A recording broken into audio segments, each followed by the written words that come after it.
Hello Friday people, I hope you're well. I have a question for you really, first of all. It's, do you wear a watch? I heard an assertion recently that nobody under 25 wears a watch.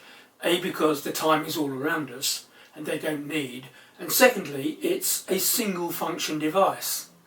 Not much call for single function devices these days. It might tell the date, it might time your marathon run, but compared to lots of things, it's pretty simple. Now, I work with 20-year-olds or so, 20-somethings, and earlier in the week I had a whole room full and I devised a hands-up thing. They were all wearing watches, and the conclusion I came to is that this is a fashion item. Now, you see me flashing this thing in front of you. This is my swatch from the Games Maker uniform for the Olympics in 2012 here in London, and I've been wearing it non-stop for 3 years and 2 months. The strap has finally gone and I'm on the lookout for a replacement, and I can hear you asking, well, are you sure you need a replacement watch? Yes, I've decided I do, and I've gone online. I'm so embarrassed to tell you this really, to see what's available. And the things I keep going for are clearly designed for blitzy 15-year-old girls. I can't find anything quite like this. I can buy a replica of this, or indeed, knocked off versions of this made in China for a Swatch. But I want to move on a little bit and have something a bit different. So I can hear you say, well, why don't you use your smartphone? And the watch function on that is perfectly good.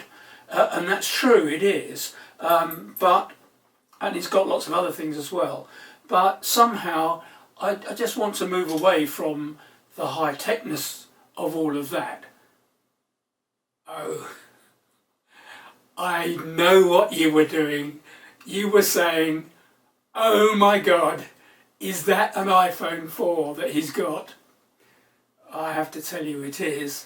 I'm out of contract. I could get for several £100 a 6, a 6S, a 6S, and I've looked at the functionality.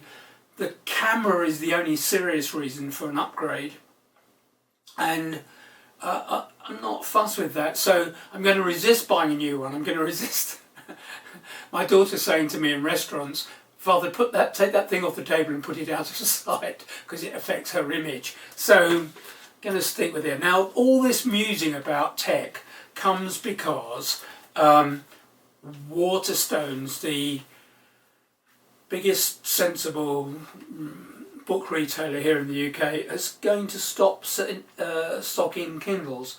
They take up too much space. It's a one-function, get the theme, it's a one-function device, and because it doesn't break very much and it doesn't need upgrading, people don't come back for replacements. And that's no good in a shop.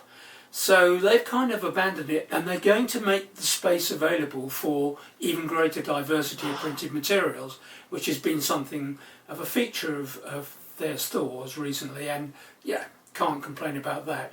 So I hear you say, well, there are other e-readers available. The next thing up, of course, will be to have a tablet. Well, that perfectly well, but compared to my Kindle, the weight is considerable. It won't go to my suit jacket, it won't go in my cargo leg pocket for travelling. And then I hear you say, well, of course your iPad will act perfectly well as an e-reader, but no, not really.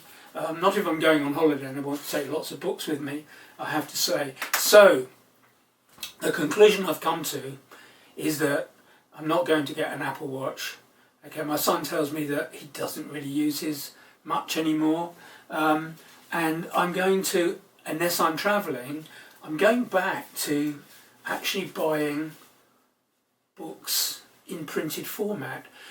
And this came inspired by a beautiful, beautiful house in Spain where I stayed for a couple of nights back in August, where piles of books placed strategically around this house said, I am what I read, and this is who I am. And I like that idea, and I've kept my novels, as I've said before, thrown everything else out, all my work stuff, has gone, research I can do on the PC, I don't need to buy, but I find a comfort in these, and that means on a Friday night. So what's going to happen probably is I run a foamy bath, we have music coming out of the ceiling, speakers, candle lit, and sit reading with a glass of champagne our favourite novels. And if that means that later on in the week this has happened, the house it has sopping novels drying off on radiators, well, so be it. So whatever you're doing, I've lost my glass of champagne to say we're having an engagement party here tomorrow, and I'm really looking forward to that. I was going to drink their toast with you, but I don't know where it is. It's off camera somewhere. Whatever you're doing this weekend, have a good read, okay, don't drink too much champagne, and see you next week. Bye bye for now.